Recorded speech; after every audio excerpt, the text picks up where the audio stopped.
Good morning children. आगे बढ़ने से पहले हम एक बार रिवाइज कर लेते हैं हमने पिछले वीडियो में क्या क्या पढ़ा था। हमने सबसे पहले पढ़ा था रॉक साइकिल के बारे में, जो कि एक प्रोसेस होता है एक रॉक का कन्वर्जन दूसरे रॉक में, उसे हम रॉक साइकिल बोलते हैं और ये एक कंटिन्यूस प्रोसेस होता है। तो सबसे पहले इस फिगर में हमने देखा था कि इग्नियस रॉक जो मोल्टन मैग्मा के कूल डाउन होने के बाद सॉलिड आकार लेने के बाद इग्नियस रॉक का फॉर्मेशन होता है। फिर igneous rock through the process of erosion sedimentary rocks का फॉर्मेशन होता है, यानी through the process of erosion sediments collect होते रहते हैं वाटर बॉडीज़ में।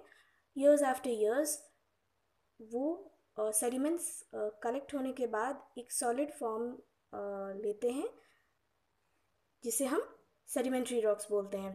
फिर इग्नियस रॉक्स और सेडिमेंट्री रॉक्स अंडर हीट और प्रेशर चेंज हो जाते हैं मेटामॉर्फिक रॉक्स में, और मेटामॉर्फिक रॉक्स अंडर हीट और प्रेशर फॉर्म करते हैं मोल्टन मैग्मा को, और मोल्टन मैग्मा कूल डाउन होने के बाद इग्नियस रॉक का फॉर्मेशन करते हैं। तो ये एक कांस्टेंट और कंटिन्यूस प्रोसेस चलते रहता है जिसे हम रॉक साइकिल बोलते हैं। फिर हमने पढ़ा था वोल्केनो के बारे में। वोल्केनो एक ओपनिंग होती है अर्थ की क्रस्ट की, जहाँ से अर्थ के इंटीरियर से मटेरियल अर्थ के ऊपरी सरफेस में आते हैं, उसे हम वोल्केनो बोलते हैं। और जो स्मॉल ओपनिंग, उसे हम वेंट कहते हैं। वोल्केनो की जो स्मॉल ओपनिंग होती है उसे हम वेंट कहते हैं, और ये वेंट कप या सॉसर के शेप में होता है। और कभी कभी जो मटेरियल अर्थ के अंदर से बाहर आती है, तो वो जिस जगह से बाहर आती है उस जगह में एक लंबी सी क्रैक हो जाती है। इस तरीके की लाइक ओपनिंग, मतलब ओपनिंग की तरह हो जाती है, और इस तरीके के वोल्केनो को हम फिशर वोल्केनो बोलते हैं।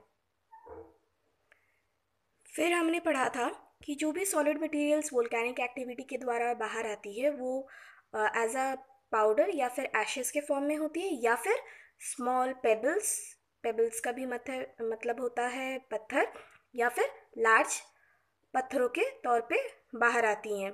और जो भी रॉक मटेरियल अर्थ के सरफेस के ऊपरी सरफेस में जाके डिपॉजिटेड हो जाती हैं, उन्हें हम लावा बोलते हैं। अब हम आगे बढ़ते हैं, अर्थक्वेक्स के बारे में जानते हैं। अर्थक्वेक्स बेसिकली ट्रेमर्स होते हैं। ट्रेमर्स यानी कि भूकंप के झटके और वाइब्रेशंस जो अर्थ के क्रस्ट में होते हैं उन्हें हम अर्थक्वेक्स बोलते हैं। और अर्थक्वेक्स बेसिकली रिजल्ट होते हैं internal forces of the interior earth, उनकी वजह से, और या फिर अचानक से जो मूवमेंट होती है अर्थ के क्रस्ट की, उनके वजह से अर्थक्वेक्स बेसिकली होते हैं। कभी कभी माइनर अर्थक्वेक्स भी होते हैं, छोटे अर्थक्वेक्स भी होते हैं जो कि एक्सटर्नल कॉजेज़ के वजह से होते हैं, जैसे कि लैंडस्लाइड की वजह से ये माइनर अर्थक्वेक्स होते हैं। और जिस पॉइंट से अर्थक्वेक ओरिजिनेट यानी कि स्टार्ट होते हैं उससे हम फोकस बोलते हैं या फिर सेस्मिक फोकस बोलते हैं। और अर्थक्वेक के जो ट्रेमर्स होते हैं, जो भूकंप के झटके होते हैं, वो सारे डायरेक्शन में मूव करते हैं। और एपिसेंटर होता है जहाँ पे सबसे पहले अर्थक्वेक को महसूस किया जाता है, और ये अर्थ के सरफेस का वो पॉइंट होता है जो वर्टिकली अबव होता है फोकस के। और अर्थक्वेक की जो पावर होती है वो सबसे ज़्यादा एपिसेंटर में ही होती है।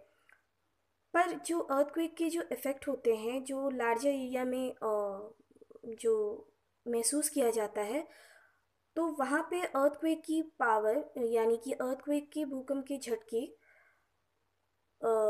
जो धीरे धीरे घटते चले जाते हैं जैसे जैसे दूरी बढ़ती जाती है एपिसेंटर से। मैं इस लाइन को दोबारा रिपीट करूँगी। जो इफ़ेक्ट होते हैं भूकंप के झटकों के एक बड़े से एरिया में, तो वहाँ पे जो इंटेंसिटी होती है भूकंप के झटकों की, वो धीरे धीरे घटते चले जाते हैं जैसे जैसे उनकी दूरी बढ़ती चली जाती है एपिसेंटर से। इंटेंसिटी का सिमिलर मीनिंग पावर। तो जो अर्थक्वेक की जो इंटेंसिटी जिस इंस्ट्रूमेंट से मेजर की जाती है उसे हम सेस्मोग्राफ बोलते हैं, और स्टडी ऑफ अर्थक्वेक को सेस्मोलॉजी। तो जो इंटेंसिटी जो भूकंप के झटकों को तो जो इंटेंसिटी जो भूकंप के झटकों को मेजर किया जाता है वो किया जाता है रिश्टर स्केल में। ये स्केल नेम्ड आफ्टर है US seismologist Charles F Richter के नाम के ऊपर। अब हम कुछ प्रोटेक्शन मेजर्स डिस्कस कर लेते हैं,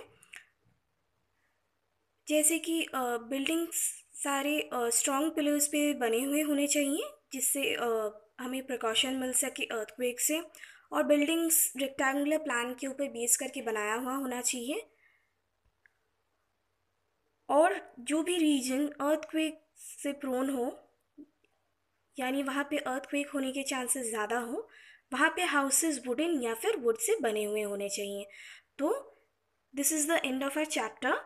तो in this chapter we have basically read about lithosphere, we have read about crust, mantle, core, which is the layers of the earth. Then we have studied about rock and minerals. Then we have studied types of rocks, that is igneous rocks, sedimentary rocks, metamorphic rocks.